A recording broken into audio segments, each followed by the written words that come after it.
Hello, and welcome to the Designing with Love podcast. I am your host, Jackie Pellegrin, where my goal is to bring you information, tips, and tricks as an instructional designer. Hello, instructional designers and educators. Welcome to episode 64 of the Designing with Love podcast. I'm thrilled to have Peter Swimm, a project management consultant at Toilville, with me today. Welcome, Peter. Hey, thanks for having me. Great, thanks. I'm so glad we got connected. It's so nice to meet some new people that are in the industry or even just being able to make those positive changes. So it's really great. I love that. Yeah, for sure. Great. Wonderful. So to start, can you tell us a little bit about yourself and what inspired you to move from working inside other people's structures to helping teams create more open, supportive spaces for design? Sure. So I've been in tech basically my entire adult life, but I had never started out being a product person. I started out just like in the trenches doing stuff and doing stuff like support and, working in a network operations center and just like doing stuff with computers. And eventually I like stumbled into a startup in 2008 and startups go where startups do. And, my desk was next to the CEO's desk, which is next to my product person's desk. So all of a sudden I absorbed all this ambient, like product lifecycle knowledge. And when opportunities came, I started working on product work. And I think that kind of like put me in a different mindset than other of my product peers because I didn't come to it through the filter of like, I just knew what I liked. I read books and I listen to music and I know what a good put together thing looks like and I know what a slapdash thing looks like. And I've had a writing background, so I know the structure of narratives. And I just leaned on that, like of just kind of like that smell test of like trying to figure out things like best practices and design and stuff. And I kind of stumbled into this niche that I feel like I'm have fun at, and that is conversational design and like conversational UX, and what you think of as like chatbots and press one, press two, because we launched. I had a startup called BotKit, and we launched with the Slack App Store. So the day Slack was able to develop for, it was basically IRC. There wasn't a design pattern to speak of, so your design pattern was human speech. And so you had to do like a lot of like stage writing. You had to write like you would write for a call center or write for a novella or a play. And I found like that was like, hey, this is like corporate work, but I like this. I like helping people and I like talking to people and figuring out like succinct ways to communicate stuff that can't be misinterpreted. And as that modality grew, with this technology got better and you get buttons and stuff, then I'm like, oh yeah, I know websites and buttons. And so I felt like it was very easily approachable for me to understand, even though there wasn't like best practice yet for this stuff. And so the years went by and I worked for bigger and bigger companies. I worked for like the Walmarts and the Live Persons of the world. And I worked at Microsoft as I was a principal product manager in the chatbot framework called the Microsoft Bot Framework. And we got subsumed into a product that became Microsoft's Copilot Studio. And oh, wow. So like we were messing with OpenAI like this, like weeks before GPT-3 came out. And like, we had the technology, so we saw it evolve and it solved a lot of problems right away, but then it created a whole new raft of design questions and problems. And so I adapted, like I was able to use the things I did, and a lot of people were thrown into it, like people who had been working on database applications and other computer sciencey things now had to work with something that is like, oh yeah, we have to accept all input, and wow. that is like a huge like shift away from like working on Excel or working on products that are like, okay, you can enter one of three things in this hole, and versus you can stream a movie into this hole, or you can have a camera looking on a field. I think that is kind of like was my competitive advantage because I wasn't a computer scientist.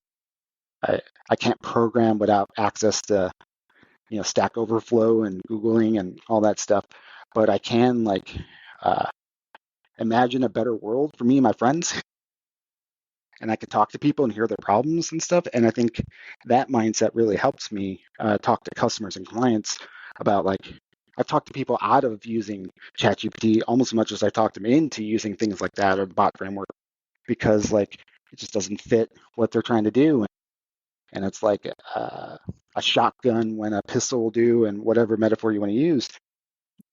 And I think like we've kind of lost sight of this industry, and people are like, man, I wish I could find someone like you or hire someone like you. And it's like, well, you can't afford me, but also I'm someone, I'm someone like me, But I'm someone like me, and like I should just go out there and help people do this instead of like, you know, kind of like walking them around the scenarios and stuff like that, and trying to show them like through evidence of best practice and common sense to do the right thing. I'm just like, you know what, I'm just going to say it, and then I won't have to fight with the boss because I'll be the boss. there you go. I love that. I love that approach. And it seemed like a natural flow, natural fit for you. So that's great. Thanks for sharing, Peter. I think it's a great way to kick off our conversation. So we know many companies focus heavily on building processes, platforms, or even AI systems like we just talked about. So from your perspective, when does structure support creativity, and where do you see that over engineering starting to get in the way of design flow? I think you could talk to maybe a million designers and not find a single one who's passionate about working in Figma. You know, they're passionate about aspects of design and thinking and system thinking and all that. And Figma is a cross to bear, or this is where I have to work because the engineers need an artifact and it's easier for me to do this artifact because I don't know how to structure JSON or CSS or any of that stuff that they need, but I can learn enough about Figma and Figma will blah, blah, blah. And I think this really hurts the process, right? Because imagine imagine every project you're on invented a new communication language, and it was the absolute MVP of the overlap of your worlds. And and I think that's kind of what these design systems are, right? Because like as a visual designer, you have everything from cave paintings up to now is like your corpus of information, and even for programmers, everything from like Ada Lovelace till now is their corpus, and you just need to know enough to talk to each other. And so because you're not doing a one-to-one mapping of the world in your communication, your tool is just like the cheapest possible translation layer it can be. And I think Wow. and then you lose a lot in that communication, right? You're like, oh, okay, Right. it's too expensive for me to have banded colors or to be accessible or to be in more than these 8 business languages. And then you start every death from 1,000 cuts results in a product that loses one customer, right? And when Right. I say losing, I mean like they can't use it. Like it just Right. they're not even at the table. So, um, Yeah. And and that's so it kind of becomes hard to, yeah, to sell that or to sell that product or service, right? Yeah. yeah. Well, Yeah. If you're losing people. and also that's like how you get things like when you load up a product like Microsoft Excel. Can you name off from memory what 5 of the buttons on the first page are and what they do? No, because I don't use Excel every day. Yeah, but that's my point, right? Because and there's probably buttons you may never have used in your life, right? And you would, Right. and if you knew, maybe you'd use them. Like, but the UI doesn't like suggest anything, and I think that's how we get products like that is because every time someone important comes along that like it's like I really need this button to fulfill my thing, and if you don't, I'm taking my business elsewhere in Microsoft, and that's $5 million. It's like boom, they slap a button in there, and sure you can customize it and who does that, but you can customize it and do things, but then you just have kind of like post-it note of a UI, and you're and I think the entire industry of software is set up that either you're the bulletin board or you're the post-it note. And so people are like, and I talk to a lot of clients who are like, okay, I have a form on my website and it emails me. And then I send them a link to book my Zoom. And then the Zoom meeting comes and I talk to them and I write down all my notes and I put my notes into Office and I type up a thing and I send an email to 5 different providers. And that is what AI should be automating because, like, that's just like this huge like game of mousetrap, the kids board game. And it's just like, it kind of works, but it's being held together by very um, put together, smart, clever people who the competitive advantage of a small business is the fact that I can stay on the phone with you for an hour and listen to all your problems and really listen. And that's how I'm better than like the big guys, you know? And so a lot of my clients are just kind of like, okay, what can we fire from your stack today to like give you like 20 more minutes to breathe so you can think about what's really important and whatnot. And we Right. take it from there because, once you get in that kind of like Marie Kondo life cycle of, what do we really need? Do I really need to be paying for Slack for $40 a month so we can all be on the same page? Or should I just Yeah. like, buy people an extra lunch a month and we use something free or whatever? So Wow, that's amazing. Yeah, you're able to really tailor the services to what each customer needs, right? So it's not a one size fits all approach, and that's true. And I think in a lot of industries, in learning, instructional design, what I do, that learning and development space, it's so important to have that approach that's not one size fits all, and that just in time learning. It sounds like you're utilizing that too, because you're able to take what their needs are, tailor it, and then approach them in that way that helps to solve that problem, right? yeah, So yeah, yeah, yeah. yeah, I have a friend of mine, her and I used to work together, and when you were talking about that, it made me think of when she said what you want to try to do in any industry is she used this analogy, and she's like, you're the they have a like a wound, and we're the band-aid that solves solves that, and we're gonna put the band-aid on the wound and treat it. So I'm like, yeah. yeah, I like that. It's kind of And neat. but like the problem with that is like a bunch of people who run Fortune 500 companies now they think they have a digital band-aid that Right. they can ship and that isn't important. And like and Yeah. because no one ever tracks like the pain and life and times of being a band-aid, that they don't know what they got. And like I've had clients and now ex-clients who, oh yeah, we'll fire our contact center and we'll just make it all a bot. And then 2 weeks later, they have to hire the contact center back because the whole business is melting down because they didn't know that everyone hates their guts and the contact center has been keeping the wolves at bay for years because Right. they didn't they Exactly. didn't measure it right. And I think design is like Yeah. that too, right? Because if you design well, you're invisible, and if you design bad, you generate a lot of smoke. And so a lot of people who are really good at their jobs become invisible because squeaky wheel gets the grease kind of syndrome, right? And Right. and so that's the number one thing I tell my clients is like when they say like, what is the ROI on going to AI? It's like, well, what is the ROI on what you're doing today? Like when you know how much you pay people and you know what work comes, you know what generates come out of the work, and what's the cost of human effort to do that, and they don't know.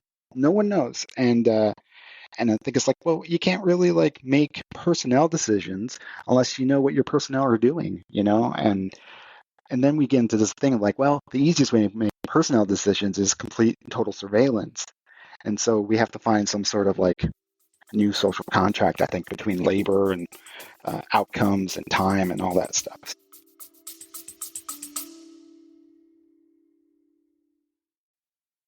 Hello. I have some exciting news to share with all of my listeners. There is a feature called fan mail. What this allows you to do is send me a text message anytime during the episode. There's a link located at the top of the description in each episode, and it says send Jackie a text message. So when you click on that link, you'll be able to send me a message letting me know what you thought about the episode and if you have any ideas for future episode content as well. I look forward to seeing your text messages. Thank you.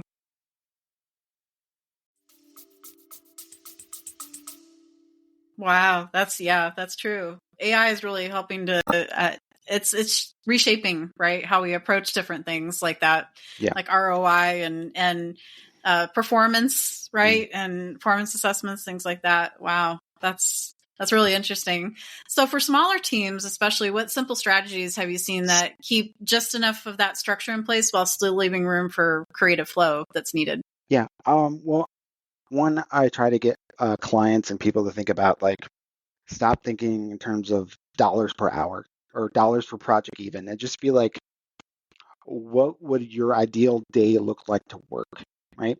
And maybe that's a 4-day work week, and maybe it's a 7-day work week, and anything in between. But like, understand like how you want to work is the first thing, because then you understand like, okay, this guy wants me to take a cut in my hourly pay, but I think I could do it in less hours than he thinks it'll take, so I'll agree to do it, And that's the kind of thinking AI tools help you do, where like I don't talk to clients now without running a simulation of what I would have on hand or what I would need to build to do it if he said yes, right?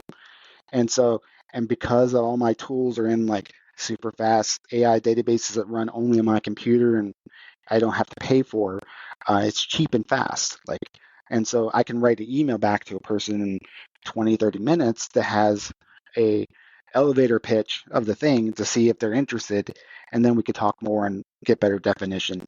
But I think that's like the competitive advantage of being small and plucky. If you can understand, like, all right, this guy wants to pay me $75 an hour, and he says it'll take 40 hours a week, but I could do it in 2 hours a day. So I'll take $75 an hour and turn it to $500 an hour, right? And take three of these contracts at once. And that's like how you think like Microsoft is thinking about labor and stuff. But you can take that money and then decide to get a person that has only been part-time for you, or make sure that your employees have care, at home care for children, and whatever perks you want to do. And that is like a radically re-engineered way of thinking things that I think a lot of small, especially progressive B Corp type people are not thinking through. Right. So Yeah. They're not thinking about how they can take some of that, those monotonous type of tasks, right, that don't require so much of that human touch. You would still, I'm sure you still, have that human loop and you look at things, but yeah, it gives you that ability to be able to shave off so much time yeah, that used to take us a lot of time. And yeah, I mean, even just an example of this podcast, I utilize AI in every part of the process, but it doesn't replace, some of the things that I do. It just helps to, yeah, to reorganize some things and give me, it frees up more time for other things. So yeah, yeah, so it's really great. I love yeah. it. Well, That's yeah, I refuse to use, like, I call it commercial AI, because you don't know where the models come from. But the right. AI that I've built on my machine, everything's attributed. So I know, oh, I stole this idea from Mark Twain, or my neighbor Tom, or whoever it is. And the people who work for me, we have a system that instead of giving them stocks, we give them something that looks like a pension plus residuals.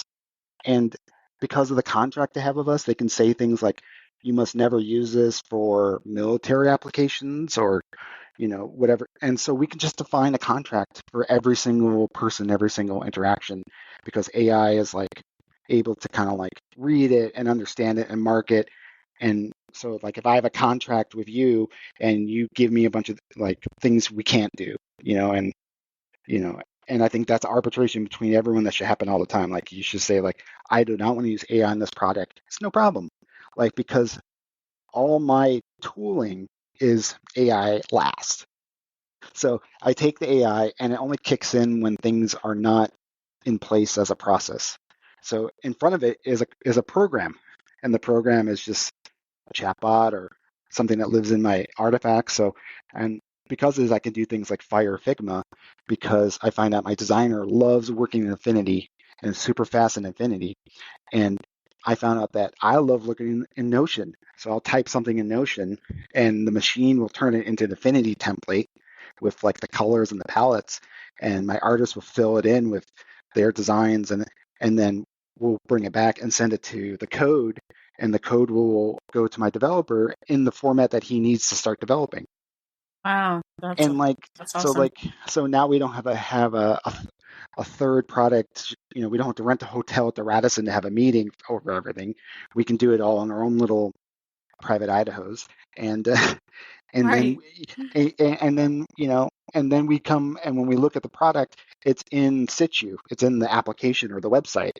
So like we don't have to look at a wireframe. We just load up the program. We load up the website, and we can see if it works or not. So it's not like abstraction of abstraction of abstraction, and we don't have that generation loss of our design ideas and stuff that go missing in the middle. So Right. So it doesn't feel like it's a hodgepodge of different things. Everything works in tandem with each other. right, Right. yeah, yeah. Yeah. I I love was gonna that. say, That's great. yeah, Yeah. yeah. It's kind of like more like it, and this will sound terrible to creative people, but I feel like it's more like an assembly line village, you know, methodology where it's just like, yeah, I work on the steering wheel and that's fine. I do what I do and I own my domain and whatever I do. And, he works on the seat. And because we are so well aligned, we just plug in. And, I think like there's room to be creative and expert. And I think pay people enough where like if they still want to at the end of the day practice music or paint or whatever they want to do a passion, they still can do it. So that's really what I try to do with my company first, and then help people others do it. I love that. Yeah. And so to me, it sounds like there's that servant leadership approach that you bring into everything you do, whether it's Mm, your business and those that you're working with. And that's important because you want to be able to give them that whole approach, right? And not just the work they do, but that the work they do has an impact all across every facet of what they do. So that's important. yeah, yeah. I love that. Yeah, that's great.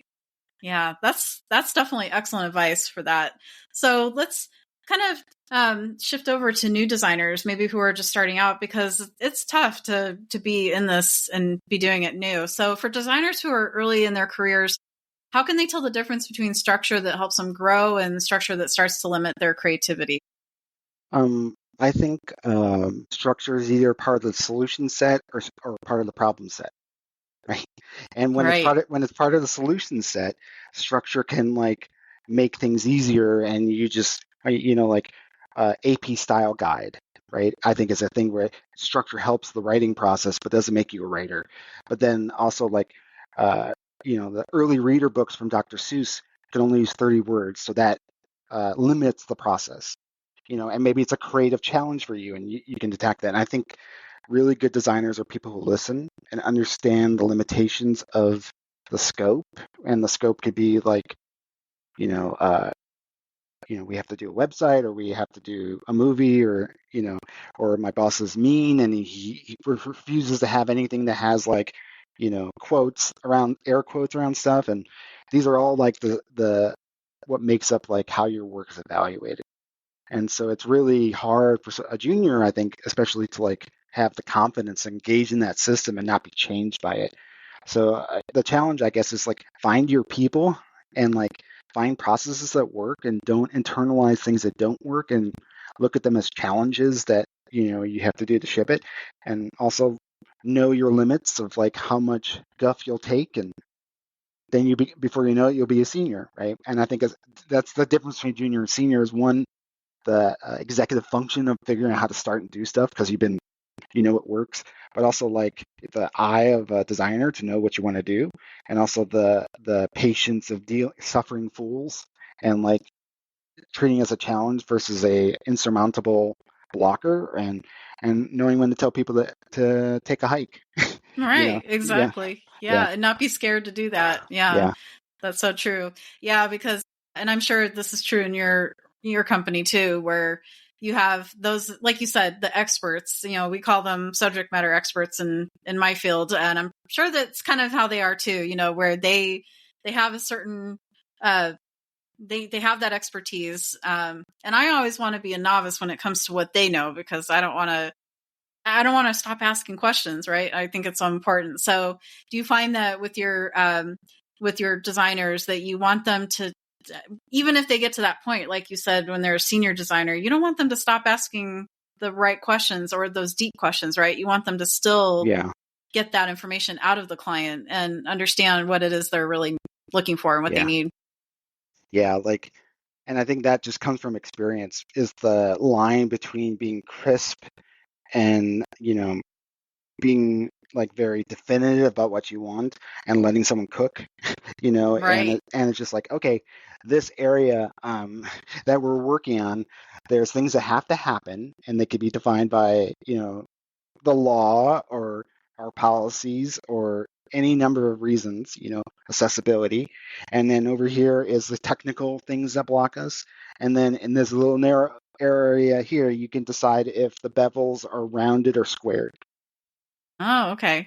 Oh, Wow. and so like either my spec is just like all the way down, like pins and needles, and then if I miss anything and I tell them they can't cook and it's missing, I can't yell at them, Right. as Yeah. a product lead.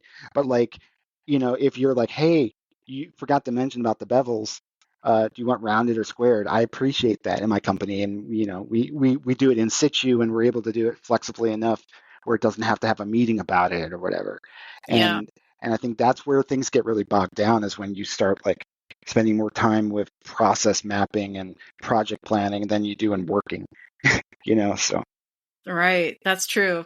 Yeah. Because then you can get bogged down by all these different systems and processes instead of really having that human connection with the client. Yeah.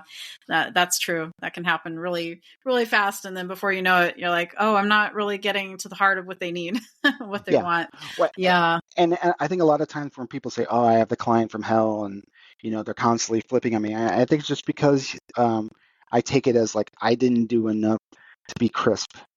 Like Mm, I didn't show them that like this choice will result in the narrowing of the options this way. right. And Yeah. because if they don't know that because they took a left turn 6 revisions ago, now it's impossible to even do the thing they want to do now, right? And Right. you'd have to unwind the whole snake to go back there. And I think that's just kind of like that's another experience thing, but also like you might just have a bad client. Maybe your client doesn't have that kind of like intellectual capacity, and you just have to like make a very strict process of change revision, change review, and that's just more of a seniority thing, right? Or you just Right. or you just jump however they tell you to jump when you do it to jump, and hopefully they're paying you enough for that stress. I hope so. Yeah. Yeah, And then that way you don't have to, like you said, go back and do all these revisions and then scope creep, right? Starts to yeah, happen. Yeah, that's true. That reminds me of a situation that I went through when I was new, and it was my first instructional design job, and I was working in a university. And so I was working in employee training and development and developing my first e-learning course. And so, and it had software simulation in it. So you probably remember Captivate. At the time, they were switching over from 4 to 5. So this was 2010. So they had just rolled out Captivate 5, and it was such a huge difference between 4 and 5. But I remember I did the software simulation and I brought it to the SMEs before it was fully developed in Captivate. And I said, here's what it looks like. Can you please look over the content, make sure it works before I go and build the software simulation aspect? Because as you know, each click is a slide, and it was huge. yeah, And yeah. And so then I bring it to them and I'm like, okay, great. It's ready to go. I'm ready to test it out with learners. Can you take one last look at it? And she's like, oh, this needs to change here and that needs to change there. And she started listing all these things. And I said, why didn't you tell me this beforehand? Because now I have to go back and re-record the software simulation. She goes, oh, I'm sorry. I didn't realize that was the case. I thought you yeah, could just switch out slides. And I'm like, and I don't remember her name, but I said, this is not like PowerPoint. This is different yeah, than PowerPoint. Yeah. yeah, So that was my lessons learned as a new designer. I was like, oh, you know what? I need to make sure I'm as clear in my and what the requirements are in my communication, that if you want changes, say it now before I go and do all this work. And then I have to go and go back and do 3 days worth of work again. So yeah, yeah, yeah. it was a good lesson for me. And so I'm sure you have junior designers that have faced similar situations where it's like, oh yeah, I guess I didn't explain that enough. I probably should have, yeah, Well, well, done like, that. and that's the kind of thing of like, why is the only thing we have in our world that can be worked on that way copy, right? Because Right. words are you can write in Notepad, you can write it in Word, you can paint it on a cave, but then once you go into the artifact, it becomes suddenly immutable and you can't change it. And that's kind of like the workaround I came up with my designer of Affinity, where it's just like, yeah, like yeah, we should be able to just change the slide, right? And Right. I was training some clients on using Copilot, and Copilot was just is and I think it still is as of this week, just really awful at making a PowerPoint deck, right? Because it doesn't know style and design and all that thing, and just when you watch anything creative made with AI, it's horrible because everyone just prompts like, make me Star Wars but with donkeys, or Yeah. whatever, whatever wish that they have. And if you told ChatGPT to do me a script about donkeys in Star Wars. It'd be a lot better than the video generation, the movie, just because of computer and processing speed. So the trick is you have it write the overview and the script, and then you take the script and you just load in a PowerPoint template. And then, and so it just throws the text in each slide, and then you take 5 minutes and you move the text around to where it goes in the slide that you know is pretty. So we still need designers, we still need creative people, and we still need someone to like read the text and write the text and invent a whole series of movies set in space over the course of 40 years to reference in. But then it becomes like an approachable problem that doesn't set the earth on fire to generate. Right. And like it doesn't even have to be AI. We've been generating document text since the 60s, and my iPhone is more than powerful enough to write a book, with AI. And so maybe we don't have to like send everything to an API owned by Microsoft or Google or whatever. We could just run things locally and have a designer design it and put it together in a way that's so modular that when a person says, oh, this needs to be this and this and this, you can work through it in a meeting, an hour, and click go, and it goes. And I think like all these limitations are caused by artificial constraints on how human creativity works. Right. Yeah, that's true.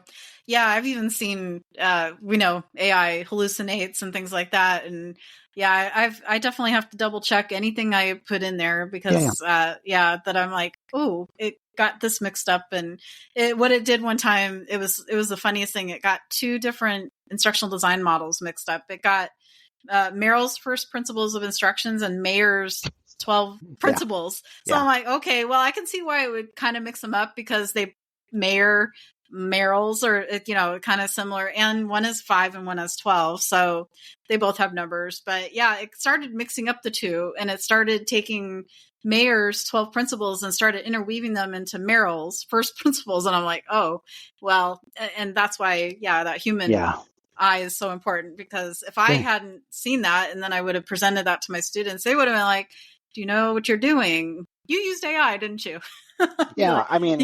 And everyone talks about like what are the tells of AI, and there are M dashes and all that stuff, and it's just like also not checking your work is the tell of AI. Absolutely, like you paid some kid to do your homework, kind of like hand it in kind of thing, and like there's probably a lot you've been using AI for 15 years. It's called spell check. There's all kinds of things that you do to check your work, and you print it and you put it in a nice manila folder and you hand it in. And I think like using things as shortcuts to avoid thinking is bad, but using things as shortcuts to avoid toil is good, right? Like we want to work smarter, not harder, right? As a species, and we reward that kind of like ingenuity. And I think that's another reason why creatives hate AI so much, is because they are completely denigrating that whole like 500,000 years of human creativity versus 136 years of capital and industry. It's just like, get out of here. Everything that's happened since the 1900s is like, the only thing that's good is like people live longer and like can grow to adulthood and all those things, and not that they don't like have to like paint the picture or make a movie on their own anymore. Those are the things that make getting out of bed worth living. And you want to take that from me and you want to make it so I work 10 hours a day, get out of here. Right, exactly. Yeah, so they see it as it's hard to, and as human beings, change is hard for us. So yeah, I see that quite a bit in the work I do. Whenever there's a new system or there's a new software, it's just one of those things where people resist. And there's people in my department, we're supposed to use this current, you've probably heard of XRM, which is a Microsoft system. So it's supposed to be for anything, right? But it's not the easiest system for us to use at all. And so we have the current one that we're supposed to use, but there's people still in my department that are utilizing the previous one because they don't want to move over to the new one. And I'm like, you're just making it harder for yourself, because when that old system goes away, then what are you going to do? Right. Yeah. So yeah, it's tough. So when I was at Microsoft, I was in charge of a product called connectors, and connectors is just a fancy way of saying APIs. And so like APIs have a schema and it's very well defined. And even within that definition, there's a wide variety of choice that could be bad or broken. And so to build a universal system that works with AI is very difficult, right? Because you basically have to, and the way things work, you basically have to make a version of that API for AI for everything until people like agree with your world of what that needs to be, right? So like it's just Right. like your problem. So if you're on version 2 and I'm on version 3, I, we need to do version 3 because version 2 doesn't have any of the stuff that helps make AI easy. And until then, I have to build a bunch of things that causes hallucinations until that happens. Mm, So how do you get people to upgrade? One, you try to do it automatically, right? So like, yeah, you keep working in your V2 as long as you can until it becomes like, impossible to like translate in the fly or whatever. Like, and you're missing out on all these cool features. You really should upgrade. And that's the way you upgrade people, right? Because it's like, give me a reason to upgrade, and maybe that reason to upgrade is the exact same UI as version 2, but now you have a button for the new thing, like, right. and Exactly. and then eventually, while they're not looking, you change out the code base because they are not holding you back because they love the code. They are holding you back because of the way they work. So, Mm. Oh, that's true. Wow.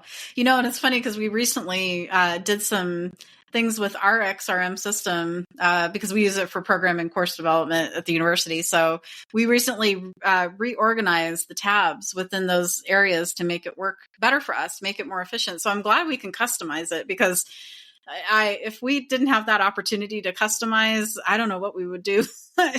Our work would be so much harder. yeah, well, So and it's amazing. yeah, like I think that's the coolest thing I think about the whole like move to web apps. Like 98% of your stuff on your desktop that you install is actually a website because you can just it's there's a layer, a presentation layer, and there's like a skeleton layer, and the skeleton can be anything in the whole world, and the presentation layer can react to the times and the needs of the people Right. who use it. And so that's great. It's great when design can drive the experience in a way that technology can just like not put any limits on.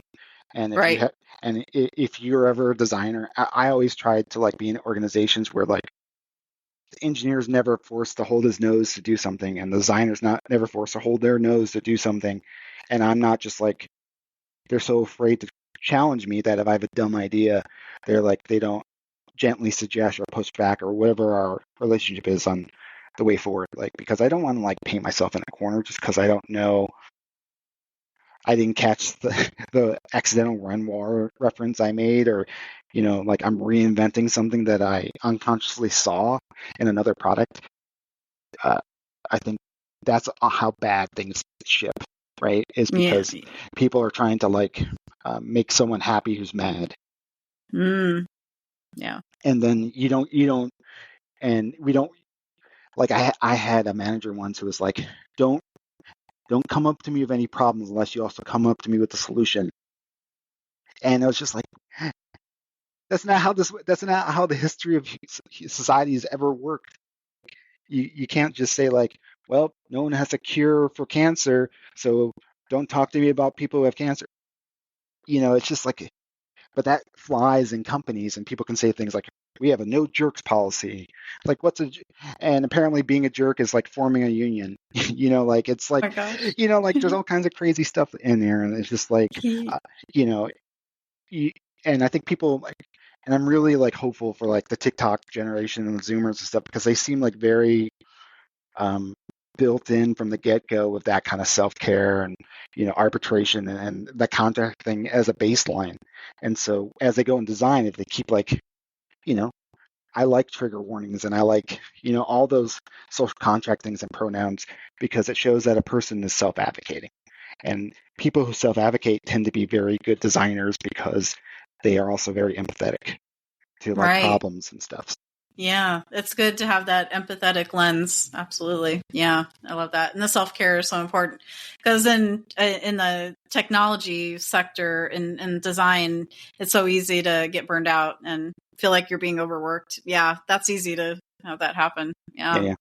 Yeah, those are great insights, Peter. I love that. So before we wrap up, I would love to leave listeners with one final thought. So if you could share one key takeaway about balancing structure and creative flow, what would it be? No one has ever perished because a design didn't ship on time. So don't let anyone tell you different. Like there is nothing that a design has never like stopped a disaster from happening. A design has never once caused, something that was that was gonna happen tomorrow to happen. And, if company is going to lay off 20% of their people, there's no amount of work you can do to just be arbitrarily cut off. So stick to your guns and, push back a little bit and, be in situations where you feel valued and also challenged. That's one thing I would tell people, especially juniors, of like, you know, your job on this planet is to like make it better every day that you leave the house. And if you're not in a situation where you feel you could do that, you should look around and you should be promiscuous. There's, you know, I talk to people. I worked with people in companies, and it was their first job out of college, and they're in their 50s, and they're getting laid off. So now Oh, they have to go looking yeah. for their second job now, and it's like, you know, I had 2 or 3 jobs a year through my 20s. Like I know a bad situation and I stick around less longer than probably I would have on my second job. And so those are the kind of opportunities I think people should do while they're young and cheap. Is like Yeah. you can work for all kinds of different things because they're gonna hire you because you're cheap. Because when you're expensive, then it takes 6 weeks to hire you. So Right. like try as many different things you can, and you may stumble into some niche thing that you become the best person in the world at. And so Yeah. that's the number one thing I would tell to like juniors is just like be promiscuous and explore things and like take risk and stuff before you have something they can hold over your head. And that Right. you're doing like, man, I got a mortgage and I got my kids knee braces and college is around the corner. Like use your freedom to be exploring who you are and be better designers and represent your field and work with cool people. I And love that. yeah. Yeah, that's great. And even, maybe even take advantage of those opportunities that come along for speaking engagements like conferences and Yeah. or Oh, even yeah. if it's just attending the conference and networking, right? That's Yeah. important Yeah. too. Yeah. Yeah. Yeah. Yeah. Yeah. For sure. For sure. I mean, it's just like there's so many cool. Yeah, you can volunteer at a conference to get in for free, and so you don't have to pay the $3,000 to go to the conference because you hand out badges for the first 6 hours, and then you're there.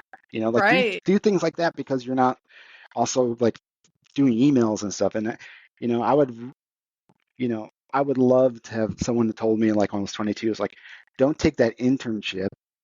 Just get a job to pay your rent and work part time and just mess around with things. Do you design for like, a political candidate you'd like, or like an environmental cause that you're into and all that.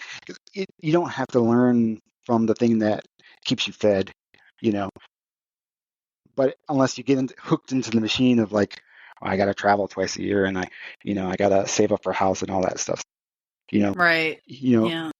use your flexibility wisely while you're still flexible. So That's a good idea. Absolutely. I love that. So thank you so much, Peter, for sharing your insights today. I know your experiences, tips, and expertise are sure to inspire my listeners. So I appreciate that. And I look forward to having you back. thanks for having me. Talk to you soon. Thank you, Peter. Appreciate it. Thank you for taking some time to listen to this podcast episode today. Your support means the world to me. If you'd like to help keep the podcast going, you can share it with a friend or colleague, leave a heartfelt review, or offer a monetary contribution. Every act of support, big or small, makes a difference, and I'm truly thankful for you.